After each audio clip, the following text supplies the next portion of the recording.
காதலர்கள் சண்டை போடுவார்கள், அதுதான் காதல். ஆனா அந்த சண்டையில் எவ்வளவு அன்பு இருக்கிறது.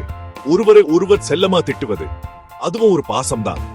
முட்டா என்று சொல்லும் போது கூட கண்களில் இருப்பது காதல் தான். சின்ன விசேஷங்களுக்கு சண்டை போடுவார்கள். யார் அதிகமா நேசிக்கிறார்கள் என்பதற்காக சூடட்டை வரும்.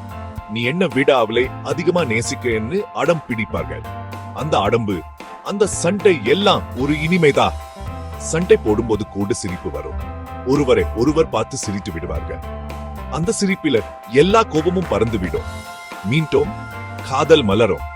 சண்டை போடுவது தப்பு இல்லை, ஆனா அந்த சண்டையில் அன்பு இருக்க வேண்டும். அப்போதுதான் அந்த சண்டை கூட இனிமையாக இருக்கும். சில நேரங்களில் கோபம் வரும். நான் எதிர்பார்க்கும் விஷயங்களை நம் காதலர்கள் செய்யாமல் போகலாம். அப்போது கோபம் வருவது இயல்புதான்.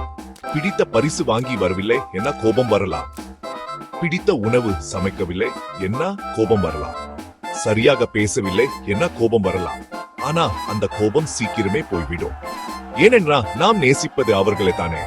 அவர்களை பார்த்தவுடன் கோபம் எல்லாம் காணாமல் போய்விடும்.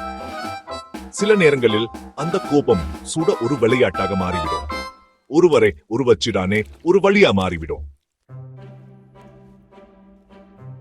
சண்டை எவ்வளவு பெரியதாக இருந்தாலும் சமாதானம் மிகவும் இனிமையாக இருக்கும். ஒரு சின்ன முத்தம் போதும், எல்லா கோபமும் மறைந்துவிடும். கட்டிப்பிடிச்சு சாரி என்று சொன்னால் போதும், மீண்டும் பழையபடி சந்தோஷம் வந்துவிடும். சில நேரங்களில் யார் தப்பு செய்தார்கள் என்பது சூட முக்கியமில்லை. சமாதானம் ஆன பிறகு மீண்டும் காதல் இன்னும் அதிகமாகும். ஒருவருக்கொருவர் புரிந்து கொள்ளும் பக்குவம் அதிகரிக்கும். சமாதானம் என்பது காதலின் அழகான அம்சம்.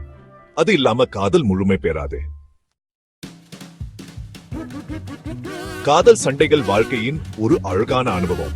அது இல்லாமல் காதல் சலிப்பாகிவிடும். சின்ன சின்ன சண்டைகள், கோபங்கள், சமாதானம் எல்லாம் சேர்ந்துதான் காதலை இனிமையாக்குது. இந்த சண்டைகள் மூலம் ஒருவரை ஒருவர் நன்றாக புரிந்து கொள்ள முடியும். என்ன பிடிக்கும், என்ன பிடிக்காது என்பதை தெரிஞ்சு கொள்ள முடியும். காதலர்கள் சண்டை போடும்போது அவர்களின் அன்பு இன்னும் அதிகமாகுது. அவர்களுக்குள் இருக்கும் பிணைப்பு இன்னும் வலுவடைகுது. எனவே காதலர்களே, சண்டை போடுங்க, ஆனா அன்போடு சண்டை போடுங்க. அந்த சண்டைகள் உங்களின் காதலை இன்னும் இனிமையாக்கும்.